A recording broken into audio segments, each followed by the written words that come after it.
3 machines, and how much load is produced by these sessions. So that is, we know about the sessions in X2Go because there's a database, but we don't know about the system load and memory, and maybe these machines are not identical. They are identical in the setup, software setup, but not in hardware.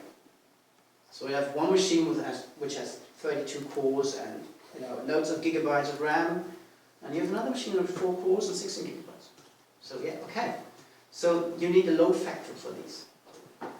And the broker knows about all this and uses a tool to query these servers about this kind of information. And the tool used for this querying task is called X2Go Broker Agent. So you have the X2Go Broker server in the middle, and you have the X2Go servers all around, and the X2Go Broker communicates with all the X2Go servers individually within a regular pattern and queries status information. Sometimes the load is queried in regular intervals because you don't want to do, if people connect to the broker and want to start a session, that should be quick. So you don't want to gather all this information while people connect, because that's making the connection and the session start pretty slow. So the load is collected in regular intervals and cached, but and the number of sessions as well. Yeah. So and some information is also can't remember what now, but there's information that's collected just when the user logs on. So the next step is the broker server can be HTTP, but can also be SSH. And X2Go client connects to the broker server.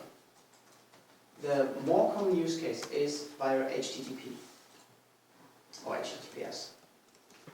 So you have a username and password there. And then you get your session profiles for different X2Go servers. And you can click on one of the session profiles. And then X2Go client does what it's normally doing. It does an SSH connection under the username and password you give, or SSH key. No, that doesn't work. Anyway, but what you end up with is, in the first place, 2 authentications per session startup, which is nothing nice. So the broker agents can also be used to temporarily deploy SSH private public keys to a specific server, so that you only log on to the broker, and from there on you can log on to all the managed X2Go servers directly with public private key SSH authentication. So that's what the broker does in a nutshell.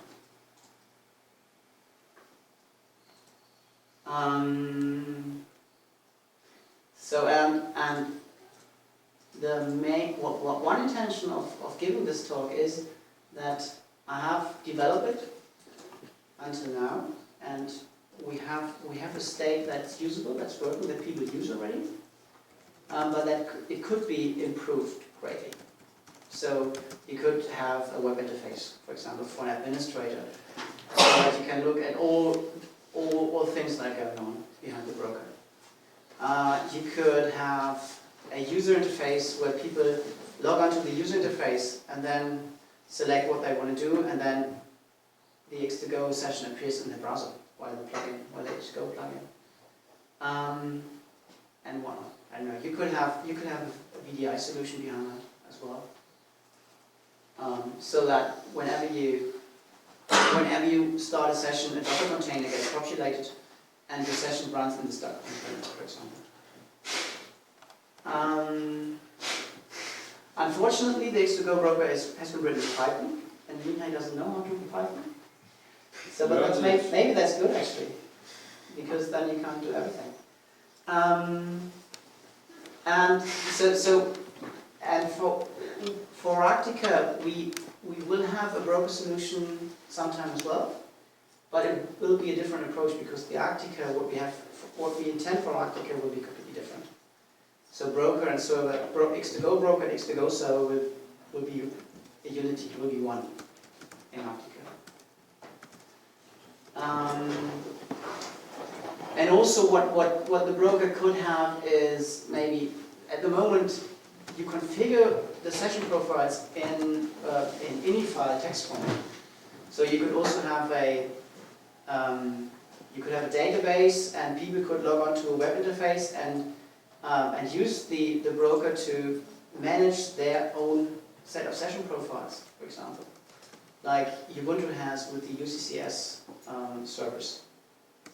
So it's I don't know if you know that. It's Kjetil, what is UCCS in real words?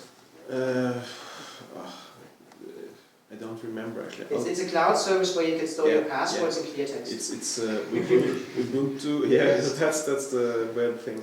But well, if you do it, then it's clear text. Yeah. I will find it out because there is abbreviation for it, and I don't remember all the letters. Yes. Because it's so long time since I used all the letters. Yes, because you always say UCCS. Yes, exactly. So Canonical invented a broker solution for themselves, and have in Unity Reader there is a client support for UCCS. So you can use Unity Reader to do remote login. And you can do remote login by Unity Reader to Citrix servers and RDP servers. So Kjetil contracted me for making it possible to use Unity Reader to log into X2GO sessions. And then he again contracted me to have a front or an HTTP frontend in the broker that can speak the same language as the UCCS server. So that you can basically drop Canonical's UCCS support, their portal, their website, and use your own UCCS server in your company. And we can show that. So, and that's a use case you have actually. Use the X2GO broker with Unity Reader. Yes, we have a computer here that have everything on that. Yeah. Okay. So maybe you can show that later. Unified this is not the Unified Communications Certificate. I don't think that is the. No, that's a different. That's a different one. UCCS. Yeah. Well, the original URL is down. Yes. Oh, is it? Okay, so it's deprecated already. Okay. Yeah. Or maybe they changed it. Yeah. Yeah. Okay. I think actually that they dropped it. Yeah. Because it was, they tried to get into the Windows XP gap, and I think they didn't really make it, so they dropped it. Yeah, Canonical changes their plans very often. Yes. Yeah. So one thing is, the main thing is that now that I started working on Arctica, I do maintain the broker in terms of if it's really broken, I'm not trying to fix it. If you find a security issue, I'll get red in my face, feel ashamed, and try to get that solved. But I won't improve it because it's unless it's contracted, unless someone comes and says, please add this feature to me, and then I decide, depending on who the contractor is and if I want to do that or not. But the time that I have been working on the broker for free, my spare time, is over because that's what I give to the Arctica project, basically.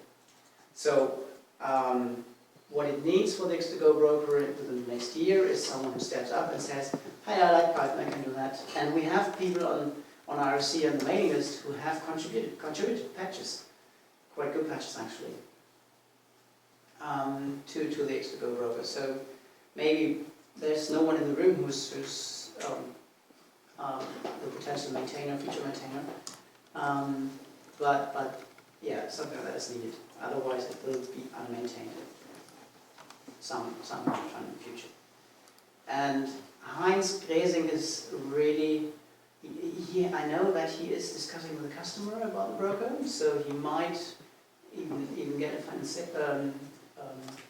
get finances for getting it maintained and improved. So he is really interested in the broker because it can be a core component of X2GO. Because it's a step further into what is needed in big enterprises.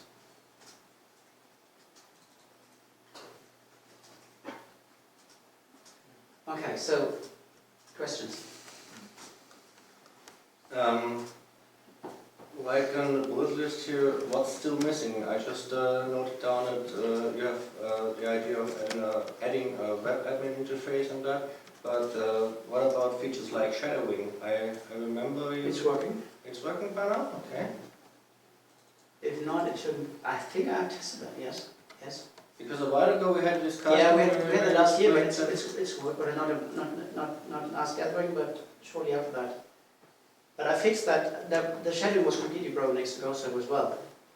Last year, if you remember. Yeah, but And there were features. I remember that you explained to me that there were features that work if you have a sessions file on your client, but it do not work. that is fixed. That was a bug next to Go client, and that is fixed. Okay. As far as I know. For those who want to know, I found the abbreviation. It's called Universal Client Config Service. Yeah. For that. So basically, you can configure your remote desktop client in a web interface and store the information on a central server, including the passwords and cleartext with the service canonical provided, but it's actually down.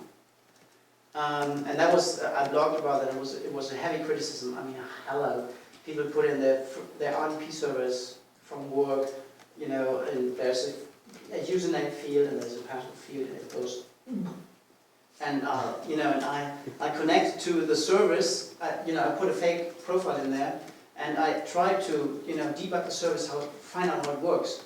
And I saw my password coming via HTTPS onto my machine from their service. So it was just, oh right, okay. Yeah. Okay, further question. How do you So- use the shadowing? Are you using the DMC service?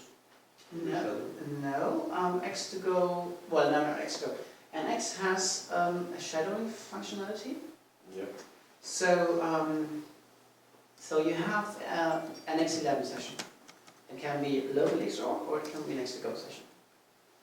And you can wire, you can then start another NX agent in shadow mode No, and make it connect to that, the first one. yeah, to the first one.